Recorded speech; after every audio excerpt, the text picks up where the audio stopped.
Combien de fois cherchons-nous Dieu dans les cieux, dans le tonnerre, dans le miraculeux, et le manquons-nous complètement dans la boue? Combien de fois prions-nous pour un signe, suppliant pour une vision du divin, alors que le divin se tient frissonnant juste devant nous, attendant une simple croûte de pain? C'est une pensée terrifiante, n'est-ce pas? L'idée que le Créateur de l'univers pourrait croiser ton chemin aujourd'hui, non pas dans des robes de gloire, mais dans les haillons d'un étranger, qu'il pourrait te regarder dans les yeux, non avec un commandement de jugement, mais avec un appel à l'aide. Nous tremblons à la pensée du jour du jugement. Nous nous inquiétons du bilan de nos vies. Nous nous demandons, en ai-je fait assez?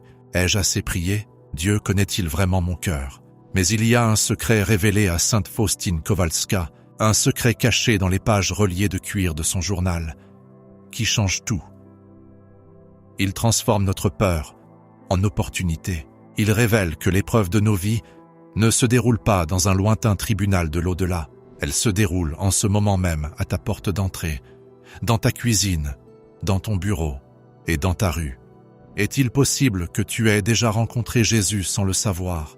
Est-il possible que la personne problématique dans ta vie, celle qui en demande trop, celle qui interrompt ta paix, celle qui sent la pauvreté ou le désespoir, soit en réalité le roi des rois déguisé? Selon la vision donnée à sainte Faustine, la réponse n'est pas seulement oui, mais c'est une révélation qui devrait nous ébranler jusqu'au plus profond de nous-mêmes. Avant d'entrer dans la pluie froide de ce jour transformateur à la porte du couvent, je te demande de faire une pause. Nous sommes sur le point d'entrer dans un espace sacré, un moment où le voile entre le ciel et la terre est si fin qu'il se déchire. Nous devons nous ancrer dans la seule puissance qui nous permet de voir Dieu. La confiance. Sans confiance, nous ne voyons que les haillons. Avec confiance, nous voyons le Rédempteur. Je t'invite dès maintenant à ouvrir ton cœur. Dans les commentaires ci-dessous, crée un sanctuaire pour ta propre âme. Écris les mots qui brisent les chaînes de l'aveuglement spirituel. Jésus, ou j'ai confiance en toi. Et s'il y a un nom, une personne que tu as du mal à aimer, un mendiant dans ta propre vie qui est difficile ou exigeant, laisse son prénom à côté de ta prière. Plaçons-les ensemble dans les rayons de la miséricorde. Fais-le maintenant comme un acte de foi. La lutte que nous menons tous est celle de la vision. Nous sommes humains, nous jugeons sur les apparences, nous voyons un sans-abri et nous voyons l'addiction ou l'échec. Nous voyons un proche en colère et nous voyons une nuisance. Nous reculons naturellement devant la souffrance et les désagréments. C'est l'instinct de survie de la chair.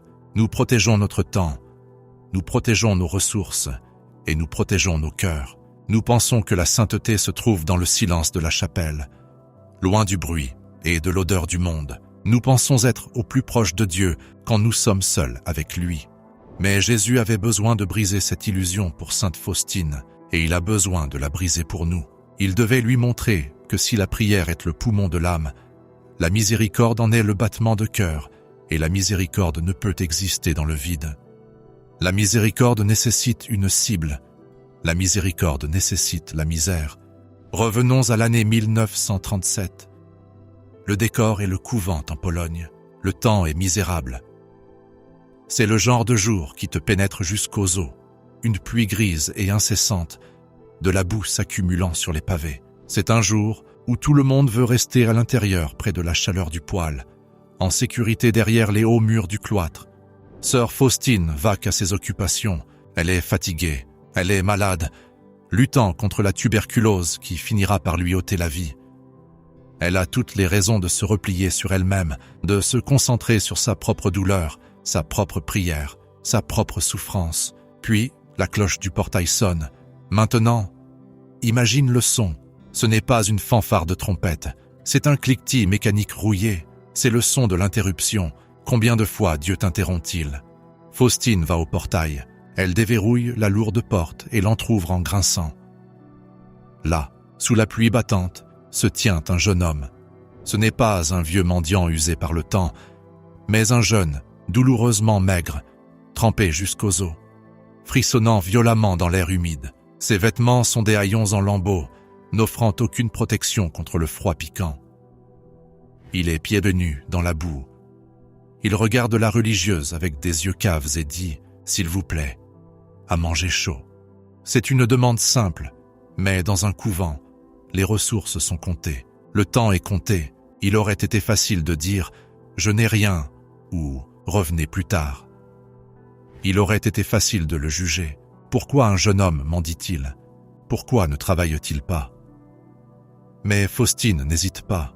Elle ne voit pas une statistique, elle voit une âme. Elle le regarde, et une vague de compassion l'envahit. Elle lui dit d'attendre. Elle marche jusqu'à la cuisine, mais elle ne se contente pas d'attraper un reste de nourriture. Elle cherche quelque chose qui apportera du réconfort. Elle trouve de la soupe, mais elle réalise que la soupe seule ne suffit pas pour un homme affamé. Elle prend du pain, l'émiette dans le liquide chaud pour le rendre substantiel, pour le rendre rassasiant. Elle ne fait pas que le nourrir, elle prend soin de lui. Elle rapporte le bol fumant au portail. La chaleur de la céramique réchauffe ses mains, un contraste saisissant avec l'homme gelé qui attend dehors. Elle le lui tend, puis elle attend. Elle ne le précipite pas. Elle reste là dans l'encadrement de la porte, le protégeant légèrement du vent, le regardant manger. Le journal nous dit qu'il l'a mangé tranquillement. Il y a quelque chose de si humain dans cette description. Le soulagement d'un repas chaud dans un ventre froid. L'arrêt des frissons. Pendant quelques instants, la souffrance du monde est suspendue par un bol de soupe. Quand il a fini, il lui rend le bol. Leurs doigts se touchent. La main rugueuse et froide du mendiant et la main douce de la sainte. Et alors, le monde bascule. Au moment où Faustine prend le bol, le visage du jeune homme commence à changer. La saleté, la crasse, les joues creuses, elles se dissolvent. Les haillons en lambeaux qui pendaient à son corps frissonnant sont soudainement transfigurés. Il ne frissonne plus, il n'est plus faible. Une lumière plus brillante que le soleil, mais douce comme l'aube, rayonne de lui. Les yeux qui la regardaient avec faim la regardent maintenant avec une profondeur d'amour infinie et terrifiante. C'est lui, c'est le Seigneur Jésus. Il se tient à la porte du couvent, non pas comme un roi sur un trône, mais comme le mendiant qu'elle vient de nourrir. Faustine est figée, son cœur martèle dans sa poitrine. Elle le reconnaît maintenant. C'est le même visage qu'elle voit dans ses visions, le même visage qui lui parle depuis l'ostensoir. Mais il est là, sentant la pluie et la soupe. Et puis il parle, écoute ces mots, laisse-les pénétrer jusqu'à la moelle de tes os.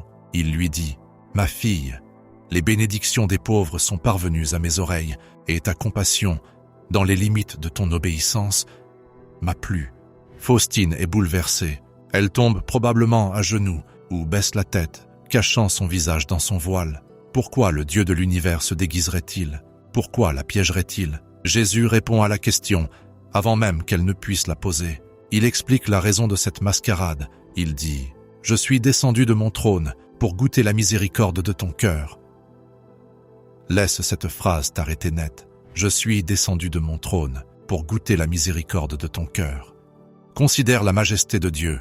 Il a des légions d'anges qui chantent « Saint, Saint, Saint ». Il a l'adoration des saints. Il ne manque de rien. Il est la perfection même. Et pourtant il dit qu'il est descendu pour goûter la miséricorde. Il n'est pas venu pour tester sa théologie. Il n'est pas venu pour tester sa connaissance des Écritures. Il n'est pas venu vérifier si elle jeûnait parfaitement. Il est venu voir si elle avait de l'amour dans ses mains. Il voulait faire l'expérience, physiquement, de la charité de sa création. Cette vision change la façon dont nous devons voir nos vies. Elle démantèle complètement nos excuses. Nous pensons souvent, si je voyais Jésus, je lui donnerais tout. Si Jésus frappait à ta porte, portant sa couronne, tenant son sceptre, rayonnant de lumière divine, tu viderais ton compte en banque, tu lui donnerais la meilleure pièce de ta maison, tu lui préparerais un festin, tu tomberais face contre terre pour l'adorer. Mais Jésus nous dit à travers Sainte Faustine, je ne viens pas toujours dans la lumière, parfois je viens dans la pluie, je ne viens pas toujours dans la gloire, parfois je viens en haillons.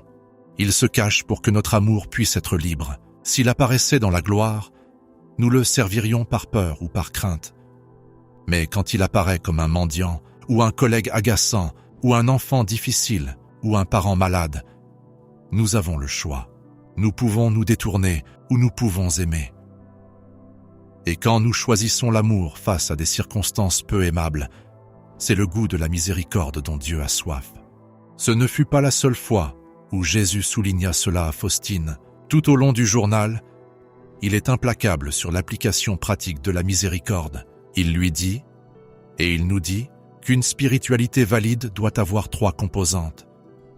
Il dit, je te donne 3 moyens d'exercer la miséricorde envers ton prochain. Le premier, par l'action.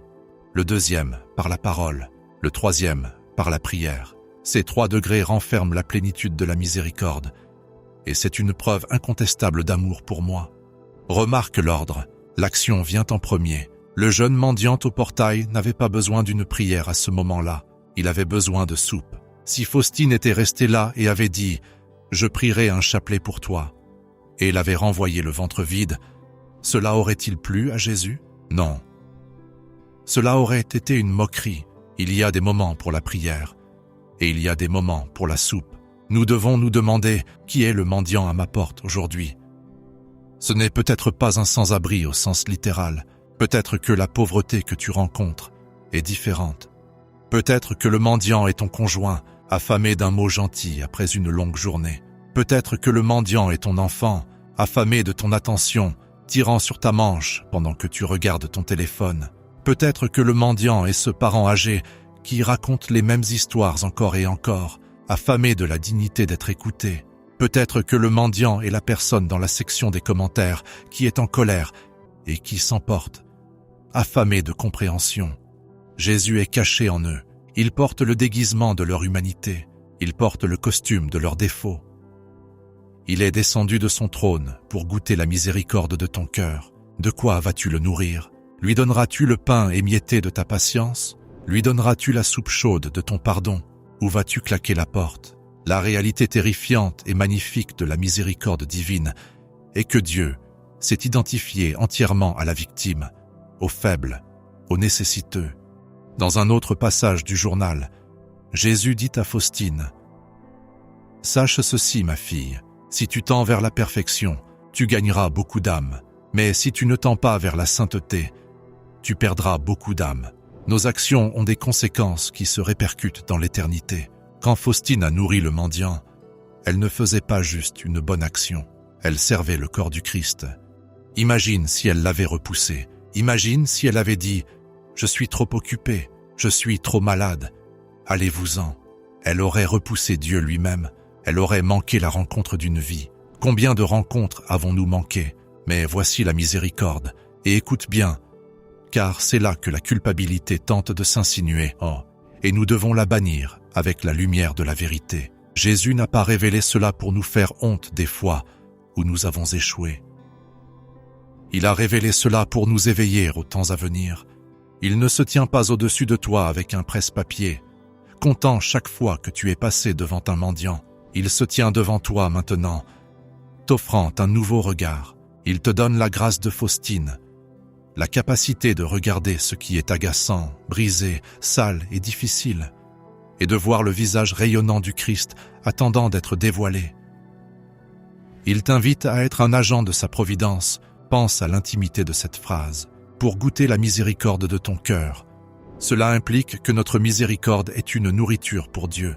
Nous avons l'habitude de penser que Dieu nous nourrit, nous donnant l'Eucharistie, nous donnant la grâce. Mais ici, les rôles sont inversés. Nous le nourrissons. Quand tu pardonnes à quelqu'un qui ne le mérite pas, tu nourris Jésus. Quand tu es gentil avec quelqu'un qui est impoli, tu nourris Jésus. C'est la bouée de sauvetage pour l'âme. Cela simplifie tout. Tu n'as pas besoin d'être un théologien. Tu n'as pas besoin d'être un mystique qui lévite en prière.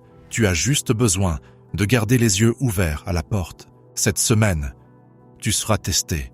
C'est une garantie. Ce sera peut-être une personne demandant littéralement de l'argent. Ce sera peut-être un collègue qui dépose une pile de travail sur ton bureau. Ce sera peut-être une voiture qui te coupe la route. Dans cet éclair d'irritation, à ce moment où tu veux fermer la porte de ton cœur, souviens-toi de la pluie, souviens-toi de la porte du couvent, souviens-toi du jeune homme aux yeux caves. Fais une pause, respire et chuchote-toi. Jésus, est-ce toi? Si tu traites cette personne avec la dignité que tu montrerais à un roi, tu verras la transformation. Peut-être que son visage ne se changera pas littéralement en lumière comme pour Faustine, ou peut-être qu'il le fera spirituellement. Peut-être que sa colère se dissipera parce que tu y as répondu avec douceur. Peut-être que sa tristesse se lèvera parce que tu y as répondu avec espoir. Tu as le pouvoir de révéler le Christ chez les autres par la façon dont tu les traites. Le journal de Sainte Faustine n'est pas juste un livre d'histoire, c'est un manuel d'entraînement pour la fin des temps. C'est un guide pour savoir comment vivre quand le monde se refroidit, alors que le monde devient plus égoïste, plus isolé, plus craintif. Les dévots de la miséricorde sont appelés à être ceux qui ouvrent la porte. Nous sommes appelés à être ceux qui émiettent le pain dans la soupe. Ne crains pas d'être indigne de faire cela. Faustine était une simple religieuse avec une éducation de 3e année, accomplissant les tâches les plus humbles à la cuisine et au jardin. Elle n'était pas puissante aux yeux du monde, mais ses petits actes d'amour étaient assez forts pour atteindre les oreilles de Dieu. Les bénédictions des pauvres sont parvenues à mes oreilles. Tes bénédictions atteignent ses oreilles aussi. Chaque sacrifice silencieux, chaque critique ravalée, chaque dollar donné en secret, il l'entend, il le goûte. Alors que nous nous préparons à retourner à nos vies, concluons un pacte. Résolvons-nous à ne pas le manquer. Si tu as peur d'avoir été aveugle par le passé, offre-lui cette peur maintenant. Sa miséricorde est un océan qui noie tous les échecs passés. Il ne regarde pas ton passé, il regarde ton présent. Il se tient à ta porte en ce moment même. La pluie tombe, le monde est froid. La cloche sonne. Répondras-tu? Ouvriras-tu la porte? Car celui qui se tient là n'est pas juste un étranger, c'est celui qui t'aime plus que tu ne peux le comprendre. Il est descendu de son trône, non pour te juger, mais pour être aimé par toi. Soyons la génération qui le reconnaît. Soyons les âmes qui le nourrissent et n'oublions jamais la promesse qui nous ancre, que lorsque nous faisons miséricorde aux autres, nous nous assurons la miséricorde pour nous-mêmes, car heureux les miséricordieux, car ils obtiendront miséricorde. Va maintenant et cherche le visage de Dieu dans l'ombre. Il t'attend. Jésus, j'ai confiance en toi. Jésus, j'ai confiance en toi. Jésus, j'ai confiance en toi.